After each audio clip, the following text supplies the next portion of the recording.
Aí a gente tem, continuando, né, a gente tem agora a terceira parte do governo de Vargas nesse primeiro momento, que foi o Estado Novo. O Estado Novo ele vai de 1937 a 1945 e ele começa com a anunciação no rádio, né? Para todo o Brasil, o rádio era a maior forma de comunicação, ele ia para todos os lugares, né? Em 10 de novembro de 1937, foi outorgada a nova Constituição do Brasil. A gente viu que tem uma diferença do termo, né? Outorgado para promulgado. O promulgado é quando ela é discutida, né? Tem uma Assembleia Constituinte para isso. A outorgada é quando chega alguém e fala: olha, essa é a Constituição e pronto.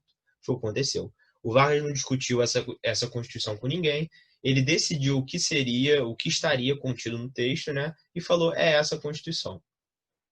E aí nessa imagem a gente vê até a parte de baixo, é, a gente vê esse dualismo, né? Em cima está a dissolução do Senado e da Câmara e embaixo está a instalação do Senado Federal. E isso foi feito só em 1946, no fim do Estado Novo, ou seja, o Brasil ficou de 1937 a 1946, né?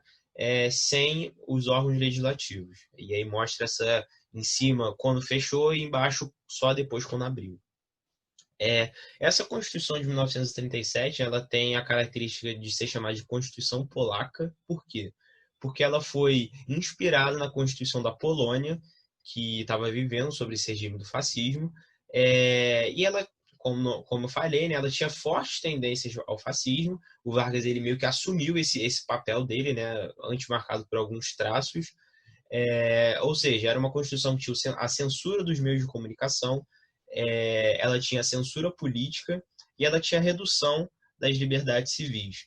Ou seja, nisso tudo, o Vargas ele acabou sendo um pouco mais rígido, né?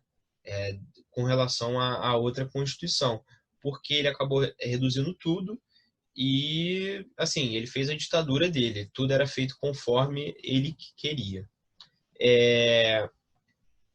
E aí a gente passa que essa censura era feita através do Departamento de Imprensa e Propaganda. Ou seja, esse departamento ele era responsável pelo filtro, né? Ou seja, toda vez que algo ia ser publicado, eles analisavam e viam se isso era bom ou ruim para o governo. Assim, você não poderia divulgar uma grande coisa falando mal do governo, porque isso ia contra a lei da censura, né? Que foi instaurada com a Constituição. Ou seja, tinha um filtro de tudo que era publicado e tudo que chegava ao conhecimento do povo brasileiro. E aí, até eu não acabei não falando, né, desse outro ponto, que é a forte propaganda estatal, né? E aí a gente já puxa o gancho aqui para a instituição da Hora do Brasil nas rádios brasileiras. O que era essa propaganda e o que foi a Hora do Brasil, né? O Vargas, ele assim, ele já tinha feito um golpe de Estado sem fundamento nenhum, e ele queria promover de que, tipo, estava tudo bem, que o governo Vargas era maravilhoso e que nada tinha acontecido. Ou seja, ele acabou investindo muito, muito, muito, muito mesmo em propaganda sobre o governo. Ou seja, você sempre via anúncios nos jornais, anúncios nas rádios, sempre falando bem do governo, mostrando o Vargas como um bom presidente, uma pessoa que faz tudo de bom para o povo, né? E a Hora do Brasil foi mais ou menos isso, né? Porque o que era? Todos os dias, às 6 horas da tarde, nos rádios, né? Como eu tinha dito, que era o meio popular, né, de comunicação, enquanto era justamente a hora que os trabalhadores estavam saindo, né, dos seus trabalhos, ou seja, porque tinha a jornada de 8 horas, né, como eu tinha falado, ou seja, eles entravam às 10, dava às 6 horas, estava todo mundo saindo do trabalho e eles iam para casa ouvindo a Hora do Brasil,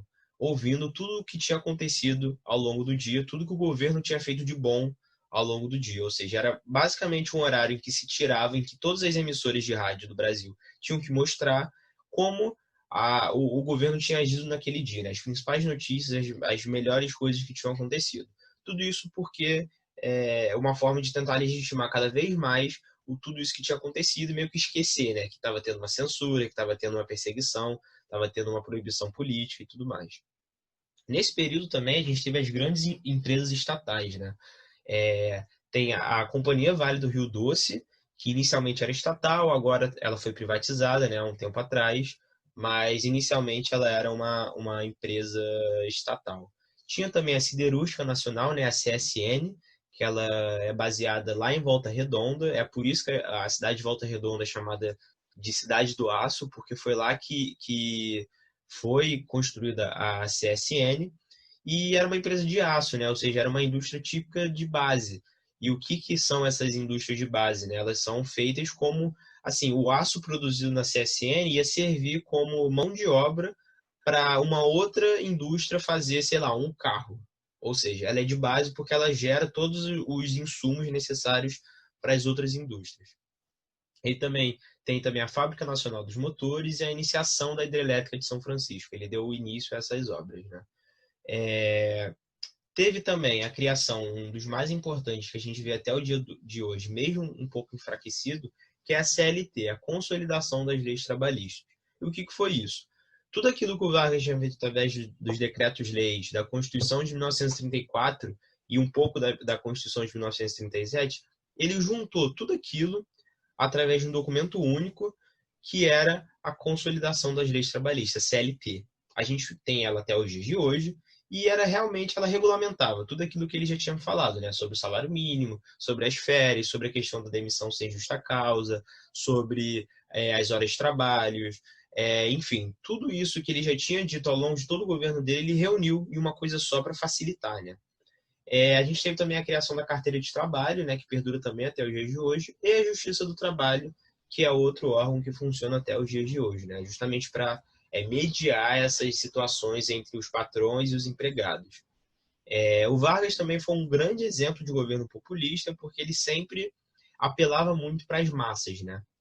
O Vargas ele sempre fazia desfiles no Dia do Trabalhador, no dia 1º de maio, ele sempre ia para as ruas, sempre tinha os grandes comícios deles, os grandes pronunciamentos na Central do Brasil, né? Quem conhece sabe que a Central do Brasil é um dos maiores pontos de fluxo de pessoas, né, indo e vindo do trabalho, e ele falava lá, a multidão enchia, todo mundo ouvindo Vargas falar e tudo mais. E até porque é interessante a gente pensar que por mais que estivesse acontecendo toda essa censura aos meios de comunicação, esse governo muito mais ditatorial, né, com a censura também dos partidos políticos, a galera pobre, né, a galera de massa, que a gente sabe que era e é a maioria do Brasil, acabava que eles não tinham muito conhecimento disso, né? Porque, ou seja, a figura que eles tinham do Vargas não era dessa pessoa ditadora que tinha pensamentos fascistas nem nada do tipo. A figura do Vargas que eles tinham o cara é o presidente do Brasil, ele deu direitos trabalhistas para mim, eu trabalhava de uma forma sem nenhum direito, né? Eu tinha. Ele me deu um salário mínimo, me deu uma jornada assim de trabalho que eu tinha que cumprir, férias remuneradas, descanso, criou diversos órgãos para me auxiliar, né, com a questão minha com o meu patrão. E assim, eles viam Vargas como uma pessoa maravilhosa por ter feito isso. Eles não conseguiam ver esse caráter que era muito mais uma coisa mais intelectual, né? Unicamente as elites conseguiriam perceber isso. E aí, até a ideia da Hora do Brasil é essa, né? Você sai do seu trabalho, você já ouve o que está acontecendo no Brasil e tudo que vai ser falado lá vão ser coisas boas. Ou seja, como é que você vai ouvir coisas ruins também, sabe? Ou seja, como as políticas dele eram muito mais concretas para as massas, eles acabavam percebendo muito mais isso e por isso não tinha nenhuma oposição ao governo. Ou seja, o Vargas, para eles, era um excelente presidente. E aí, a gente chega também na parte do Brasil na Segunda Guerra Mundial, né? A gente sabe que o governo de Vargas, como foi até 45, pegou esse período da Segunda Guerra Mundial. E aí a gente tem uma grande controvérsia, né, do governo de Vargas. Porque, como eu falei, o Vargas ele tinha esse caráter fascista, né, e também nazista dele. Tinha também aquela questão do algo-binário, né, aquela aproximação dele com essa ideologia. E todo mundo imaginava que o Brasil ia ser um aliado do eixo, né? Ia estar junto com o eixo, junto com a Alemanha, junto com a Itália, o Japão ali, contra os demais países. Só que o que aconteceu? O Brasil ele tinha uma dependência muito grande dos Estados Unidos. Assim, era meio que era uma relação um pouco complicada e tinha assim, os Estados Unidos ele poderia muito bem mandar quase no Brasil. E aí, só que quando os Estados Unidos entrou na guerra, eles ficaram um pouco com medo, porque eles viram que o Brasil era um país próximo deles e que caso se juntassem com a Alemanha, porque até então o Brasil estava meio neutro, então os Estados Unidos ele começou a barganhar com o Brasil. Ele começou a fazer uma troca. Eles falaram, olha, você me apoia na guerra, você manda seus soldados e fica do meu lado, no lado dos aliados, e em troca disso, eu vou investir no seu país. E como é que se deu isso?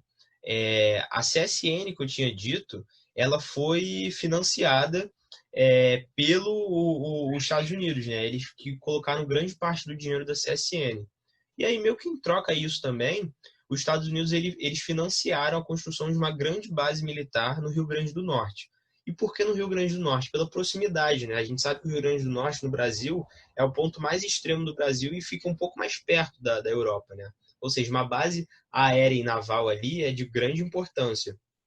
E aí, não é à toa que no tempo, né, aquela base aérea foi a maior base norte-americana fora do continente americano, né? Ou seja, mostra a dimensão dela, né?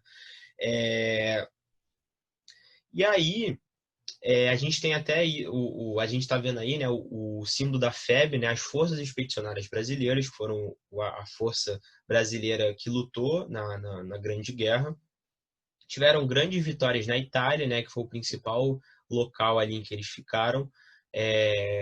A Força Expedicionária Brasileira ela é muito reconhecida, né, lá fora, principalmente pelos italianos. Tem histórias assim muito interessantes. Procurem se vocês gostarem do tema. E aí a gente vê que é uma cobra fumando, né? E por que disso? Não se sabe, assim, tem uma grande discussão da origem da onde veio essa frase, mas alguns dizem que foi o Vargas que disse, outros dizem que era a população de forma geral que falava. É muito mais fácil uma cobra fumar do que o Brasil entrar na Segunda Guerra Mundial, ou seja, meio que mostrando, o Brasil não vai conseguir fazer nada, sabe? Então, mostravam que, não, o Brasil não vai entrar na guerra, não vai ter nenhum papel ali determinante. E aí, quando foi determinado que o Brasil iria para a guerra, eles colocaram, né? Ou seja, olha, a gente está aqui, a gente está tendo um papel importante sim, e por isso que o símbolo foi essa cobra fumando, né? E aí tem até uma foto aqui muito boa, que é um soldado brasileiro, né, que ele disparando com uma artilharia, com a bala ali, a cobra está fumando, ou seja, diferente do que a galera tinha dito, né? E aí, chegando na guerra, os soldados brasileiros, eles tinham uma grande, eles viram que tinha algo estranho ali. Por quê? Eles estavam lutando ao lado dos Estados Unidos, da Inglaterra, da França, todos os países democráticos, países que tinham governos democráticos, enquanto eles, não, e todos esses países lutando contra ditaduras. E enquanto isso, o Brasil, que estava lutando contra uma ditadura, era governado em uma ditadura pelo Vargas. Então isso fez com que os soldados ficassem meio tipo, a gente está lutando com aquilo que a gente tem no nosso país, tipo, tem alguma coisa estranha, né? E aí, no pós-guerra, né, depois de todo o que a gente já sabe da vitória dos aliados e tudo mais, o Vargas ele ficou um pouco com medo disso, né? Porque eles viram que os soldados, quando voltaram para o Brasil, eles foram tratados muito como heróis, né? Nossa, eles foram lá, voltaram, que maneiro. E aí foi por isso que o Vargas ele acelerou com a dissolução da FEB, não teve nenhum apoio assim aos soldados que voltaram com relação a auxílios, né, psicológicos e tudo mais. E ele só dissolveu tudo isso. Só que mesmo assim teve uma grande pressão política e pressão desses soldados para o fim da ditadura, né? Porque assim a gente estava numa nova página na história mundial em que não se era mais permitido grandes ditaduras como a de Vargas, ainda mais com esses traços fascistas que foram derrotados na Segunda Guerra Mundial.